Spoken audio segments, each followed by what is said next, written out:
Is this really my new normal now? This feeling of being crushed to death by overwhelming, irrational thoughts of the worst possible thing that could happen? All I know is that this new normal is going to affect me forever from here on forwards. Welcome to the Developmental channel, where we discuss all things educational and we never duck away from difficult topics, even the sensitive ones, like anxiety during pregnancy.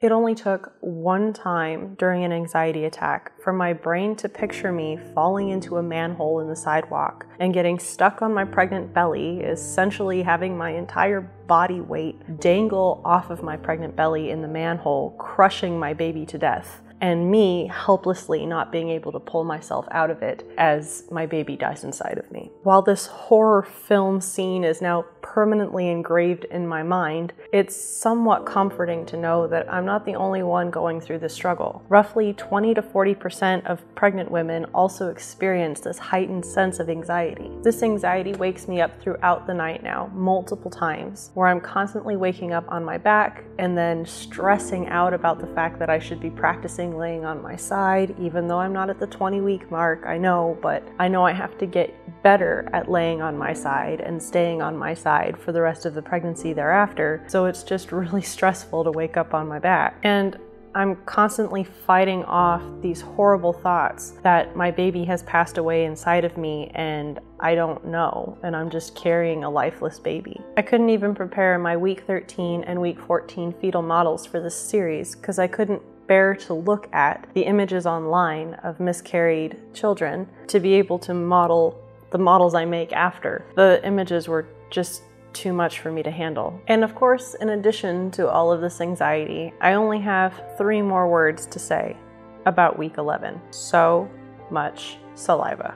So if you happen to be in the same boat as me with all of this anxiety, what can you do about it? Now, I'm not a doctor, but there's a few steps that I follow that have worked for me. The first thing I need to do is recognize that my mind is spiraling in the direction of an anxiety attack. For me, some of the first signs happen to be excessive worry, feeling really irritated, sleeping poorly, tensing up my muscles, especially in my shoulders and my neck and my back, and having constant unwanted thoughts of the worst case scenario happening at any given moment throughout the day. Then, after I recognize that I'm spiraling in that direction, I have to accept that that's where my mental state currently is at. Not denying it, not being embarrassed by it, just accepting that that's where I'm at. And of course, remembering that I'm not the only one that feels this way. There's 20 to 40% of pregnant women, again, who feel this kind of anxiety, this heightened anxiety during pregnancy. The next thing that I do is that I express the thoughts that I had,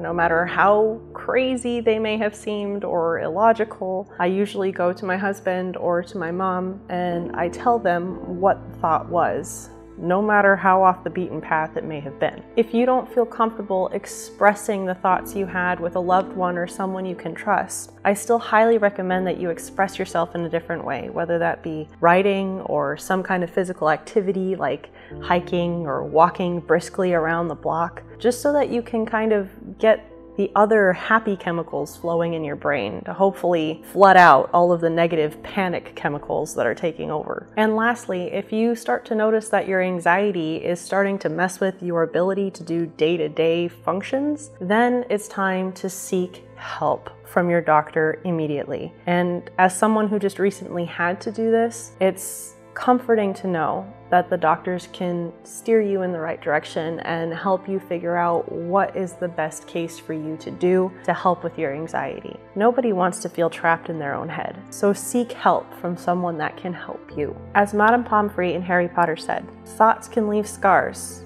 deeper than almost anything else. So fight back against your thoughts and make your mental health a priority for your sake and your little one. So what's the good news here with all of this anxiety? Well, there does happen to be a silver lining. The good news is that all of that anxiety has you on red alert.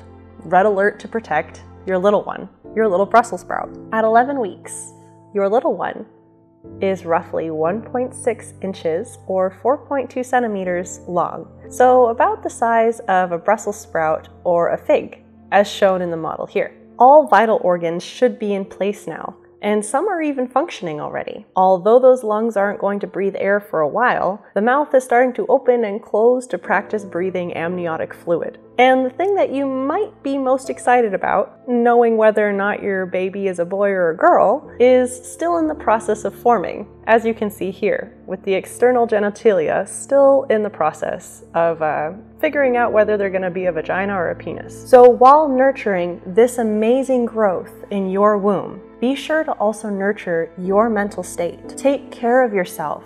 Get a massage. Get wrapped up in a hug from someone you love. Your mental health depends on it. And in order to show all of the viewers seeing this video that they are not alone in their struggle and their fight against anxiety, please hit that thumbs up button as an anonymous way to show your support. To join me next week on this 40-week pregnancy series, all you have to do is subscribe. Thank you for watching, and I hope your anxiety subsides soon.